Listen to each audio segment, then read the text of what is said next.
आज मी इथे आवळ्याचं सार बनवलेलं आहे। आवळा आपल्या शरीरासाठी फार पौष्टिक असते हे सर्वांनाच माहिती आहे।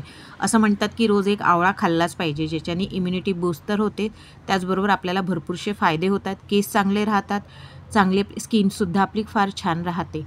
तर भरपूर फायदे आहेत। तर आज मी इथे आवळ्याचं सार बनवलेलं आहे। ते कसं बनवलेलं आहे ते समोर आपण व्हिडिओत बघूया। त्याआधी तुम्ही जर ही रेसिपी फेसबुकवर बघत असाल तर माझ्या पेजला फॉलो करा आणि यूट्यूबवर बघत असाल तर माझ्या चॅनलला सबस्क्राईब करा। त्याचबरोबर लाईक, शेअर आणि कमेंट नक्की करा आणि व्हिडिओ पूर्ण बघा।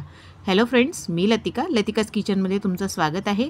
सगळ्यात पहिले आपण इथे घेतले मिक्सरचं पॉट। मिक्सरच्या पॉटमध्ये मी 3 आवळे कापून घातलेले आहे। स्वच्छ आधी धुवून घ्यायचे, मग त्याला चिरून घ्यायचं अशा प्रकारे रफली, आणि मग ते मिक्सरच्या पॉटमध्ये मी घालून घेतलेलं आहे। त्यानंतर त्यात घातलेल्या अर्धा वाटी खोबरं घातलेलं, ओलं खोबरं आहे हे सुद्धा बारीक पीसेस करून घेतले रफली, आणि ते सुद्धा घालून घेतलेलं आहे।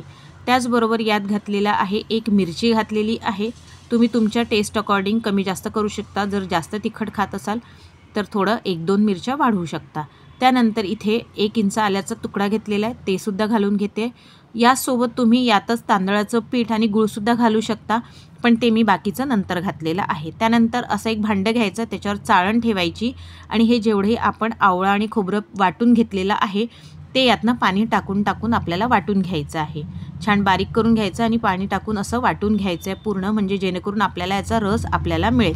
आणि वरचा जो चोथा आहे खोबऱ्याचा आणि आवळ्याचा, तो तुम्ही कुठल्याही भाजीत वाटण म्हणून वापरू शकता। तर तो मी संध्याकाळच्या भाजीत वापरून घेणार आहे। तर इथे बघा आपल्याला छानपैकी असं छान पातळ असं सार मिळालेलं आहे। आता या समोरची प्रोसिजर करून घेऊया। त्यात मी 1 चमचा तांदळाचं पीठ घातलेलं आहे, थोडासा 1 चमचा गूळ घातलेला आहे आणि मिक्स करून घेतलं। त्यानंतर मी याला गॅसवर ठेवलं। आधी खालती सर्व पदार्थ मिक्स करून घ्यायचे, त्यानंतरच याला गॅसवर ठेवायचं। गॅसची फ्लेम ऑन केली आणि याला सतत उकळी येतपर्यंत ढवळून घ्यायचं, कारण की खालती तळाला बसायची भीती असते। त्यानंतर चवीपुरतं मीठ घालून घ्यायचं आहे आपल्याला आणि सतत फिरवायचं। बघा इथे छान उकळी आलेली आहे। मी साराच्या याला दुसऱ्या याच्यावर शिफ्ट केला। आता सारला आपल्याला द्यायचा आहे तडका।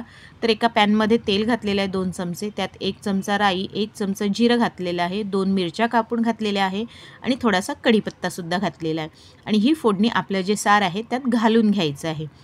अगदी जबरदस्त झणझणीत अशी फोडणी बसलेली आहे, एकदम मस्त अशी।